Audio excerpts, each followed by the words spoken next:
있는 대상자 중에서 결정한다. 그러니까 임용권자에게 3배수를 추려서 주면 되잖아요. 임용권자한테 주는 것은 그 승진 서열 명부 서열 자체라고 자체를 합니다. 주고 그러면 임용공자가 거기 그러면 서열 순서대로 이렇게 정리가 되어 있는 거죠? 내림차 순으로. 예, 그렇습니다. 그럼 거기 상위에 있는 사람들 가운데서 인사를 하겠네요.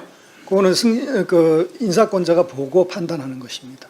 아니 세칙에 3배수 이내에 있는 사람들 중에서 임용하라고 되어 있는데 밑에까지 다 본다고요? 그러니까 인사권자가 보시고 이제 운영지원팀장에게 알려줍니다. 운영지원팀장 오셨습니까? 네. 운영지원팀장께 그 위원장이 그 아래에 있는 서열 아래에 있는 사람 임명하겠다고 얘기한 일이 있어요? 크게 답하세요. 네, 그 임용권자께서 그 명단을 얘기를 해주시면서 규정과 관례에 따라서 그렇게 결정했다라고 하셨습니다. 이 얘기는 그러면 3배수 안에 안 들어있는 사람이 승진됐다는 겁니까? 사무총장 답해 보세요. 3배수 안에 안 들어있는 사람을 위원장이 저는 그 리스트 자체에 대한 기억이 없습니다. 저는 제 사인을 받아서 바로 가져갔기 때문에. 아니 지금 사무총장 되신 지 이제 꽤 됐잖아요. 사무총장님 저 여기 승진 원칙이라고 돼 있고 세칙에 세칙 지켜야 되는 거잖아요. 그러니까 이거 무시해도 되는 겁니까? 아니요. 세칙을 아니죠? 지켜서 하셨다고 생각하고요. 그러면 제가 3배수 이내에 있겠네요. 지키셨으면. 그거는 위원장께서 그렇게 하셨으리라 생각합니다. 그걸 지키지 않았으면은 이건 절차를 안 지킨 인사네요. 인사권 남용이네요. 그래서 그 제가 그 서열 명부 자체를 전체적으로 다 알지 못하고 아니 그 서열 명부를 모르셔도 돼요. 세칙에 있는 승진 원칙은 3배수 이내에 있는 대상자 중에서 결정한다. 이거 달리 해석될 여지가 없습니다. 그러면 요번에 승진하신 우리 김정한 부속실장 등은 그 3배수 이내에 들어가 있었어야 돼요. 맞죠? 그거 이외에 해석할 여지가 있나요? 이거는 해석의 대상이 아니라 그냥 읽고 이해하면 되는 겁니다. 그리고 지켜야 되는 것이고요. 우리 운영팀장님, 네. 위원장께서 혹시라도 네. 자, 이 3배수 이내에 있는 사람 중에서 해야 되는데 내가 이러이러한 사유로 여기 3배수 안에 안 들은 사람을 내가 승진시키겠다. 이렇게 말씀을 하셨던가요? 그런 얘기는 하지 않으셨고요. 그냥 없었죠? 네, 규정과 관례에 따라서 결정했다라고 하셨습니다. 그러면 우리 팀장님도 그 서열을 쭉 보셨어요? 아니면 그건 못 보게 돼 있고 그냥 올리기만 합니까? 보고 드렸습니다. 보고 들었어요? 네, 제가 보고 드렸습니다. 보고를 드렸어요. 그 서열을 네, 3배수에 대해서도 보고 드렸어요. 네, 보고 드렸습니다. 그러면 지금 답하시기가 곤란할 수도 있을 것 같긴 한데 그냥 한 사람만 찍어서 얘기할게요. 김정한 실장 같은 경우에 3배수 안에 들었던 인물입니까? 규정과 관례에 따라서 했다라고 생각합니다.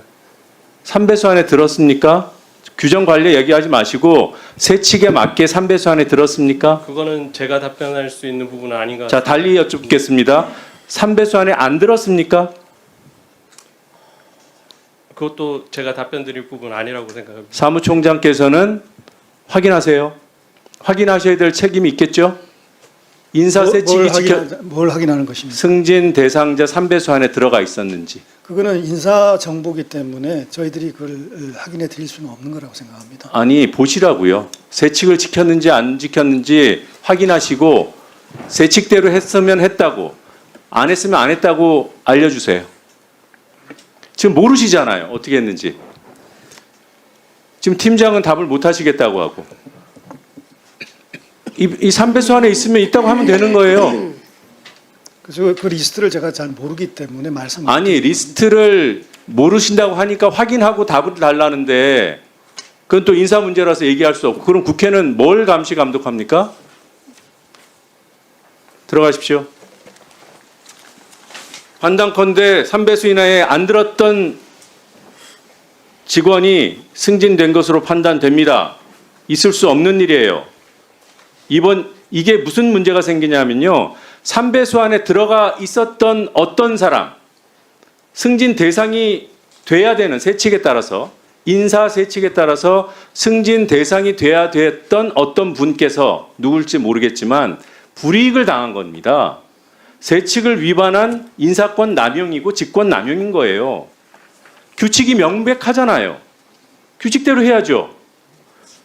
3배수 이내에 있는 대상자 중에서 임용공자가 결정하라는데 여기에 무슨 단서 조항이나 예외 조항이 있습니까? 없잖아요. 지켜야죠. 우리 김준희 위원장님, 가셨죠? 직원들 중에 누군가는 불이익 받은 분이 존재할 수 있습니다. 이거는 그냥 간단한 문제가 아니에요. 이 정도로 하고 추가로 질의를 드리면 성실히 답해 주십시오.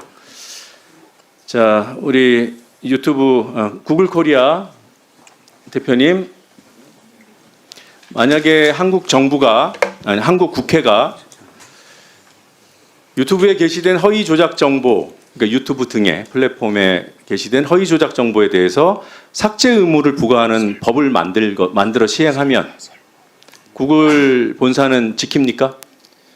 지금도 그 특정 법률 등에 의해서 삭제를 해야 되는 영상들은 저희가 삭제를 그렇죠. 하고 있어서 네, 아까 지킬 한국 것입니다. 법률을 존중하고 그 전문가들이 그걸 다 파악하고 있다고 하셔서 제가 확인을 했습니다.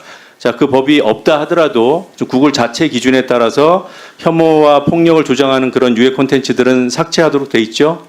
맞습니다. 심하면은 계정 폐쇄까지도 할 수 있는 거죠. 맞습니다. 네.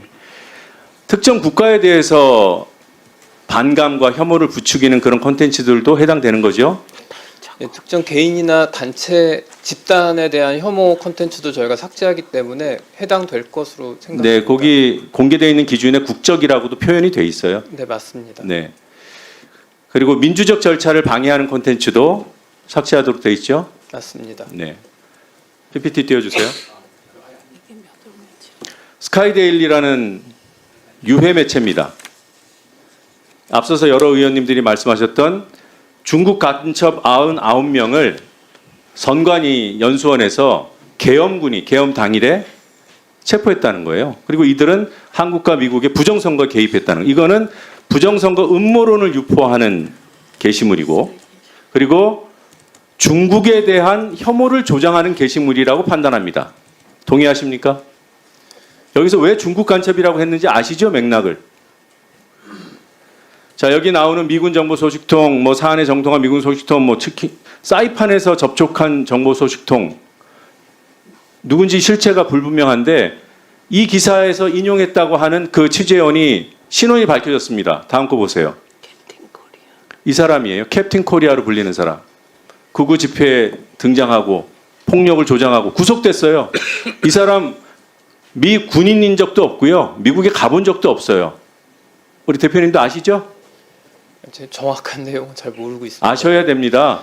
이게 지금 한국의 유해 콘텐츠의 어떤 대표격이 되고 있는 콘텐츠를 보고 계신 거예요. 신문 형태로 말씀드리고 있지만 이게 유튜브로 다 올라가 있습니다. 다음 거 보시죠. 관련된 기사들이 쭈루룩 나오는데 며칠에 걸쳐서 주한미군에서 아니라고 입장 발표를 합니다. 우리나라 선관위에서도 아니라고 해요. 심지어는 미 국방부에서까지 발표를 해요. 그런데도 계속 중국 부정선거 간첩단이에요. 이거는 지금 대한민국의 극우 세력이 중국에 대한 혐오를 조장하고 중국 세력에 의한 부정선거가 저질러졌다고 하고, 그래서 지금 대한민국의 법치를 부정하고 헌법재판소의 결정이든 법원의 결정이든 다 무시하고 심지어는 부숴라 깨부숴라 뭐 이런 얘기를 하고 있습니다. 그걸 모르신다고요? 모르셔도 이렇게 신고를 해드리니까 판단하셔야 됩니다.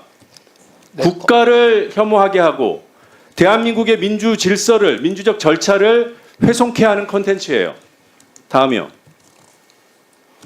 이거는 야당 대표에 대한 공격을 하는 겁니다. 여기에도 반중 혐오 정서를 부추기는 사진이 게재돼 있어요. 내용이 있어요. 중국 기자들과 극비 회동을 했다. 이게 다 거짓말이에요. 자, 2분 더 드리세요. 이날 행사에는 20명 안팎의 외신 기자들이 왔으며 대부분 중국 기자들, 중국 기자 꼴랑 3명, 미주, 유럽, 일본 기자가 제일 많았고요. 이걸 이렇게 거짓말을 해서 윤석열 대통령을 내란죄로 몰아가는 배후에 중국 공산당이 있다. 일련의 기사의 흐름을 보면 일관되게 중국을 혐오하게 만듭니다. 기본적으로는 허위 조작 정보고요. 이걸 세계적인 기업인 구글 플랫폼에 돌아다니게 놔둔다고요? 그게 미국 기업의 정신일까요?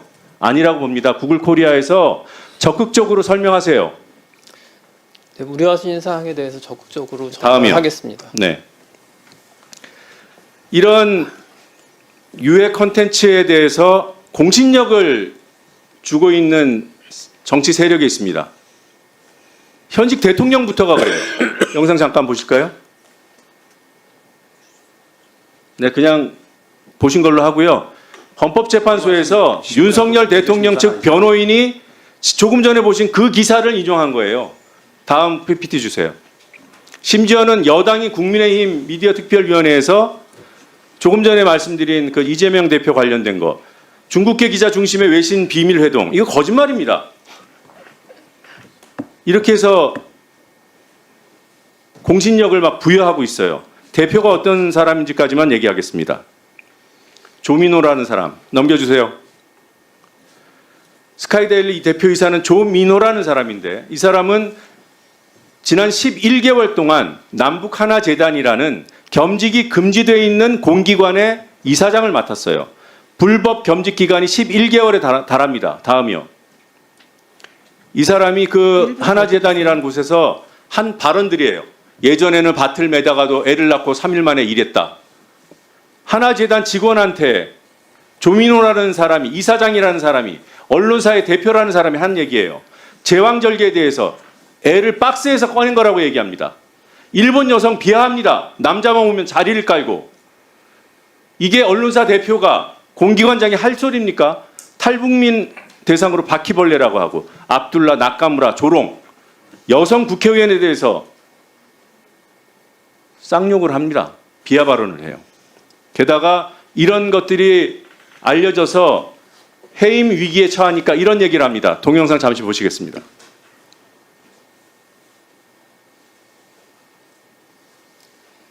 사람은 이런 무모한 일을 할 때는 반드시 그 이유가 있고 가능한 모든 방법을 고민을 할 겁니다. 이거는 앞서서 법적 사고를 해야 됩니다. 그 누구라도 나와 상대했을 때는 목숨을 걸어야 됩니다. 그 누구라도 그렇게 살아야 됩니다. 목숨을 걸어야 된답니다. 우리 대표님께 두 가지만 보여드릴게요. 보여주세요. UDT로 계엄령 다시 하자. 아니 이거 안 주면 계속 할 거 아니야. 그러니까 이번에 끝내. 1분 더 줘서 끝내요. 검토팀의 검토를 받아보겠습니다. 받아야 되겠죠. 네. 다음 거 주세요. 공수처, 선관위, 헌법재판소, 대한민국 공기관이고 헌법기관들입니다. 모두 때려 부숴야 합니다. 처부수자. 이거 여당 국회의원이 나와서 이런 말도 안 되는 소리를 한 거예요. 이 유해 컨텐츠가 버젓이 돌아다녀요. 이것도 심의하십시오. 네, 오늘 말씀 주신 컨텐츠들에 대해서는 검토팀에 전달을 하겠습니다. 네, 이상입니다. 예, 김현 의원님 질의하십시오.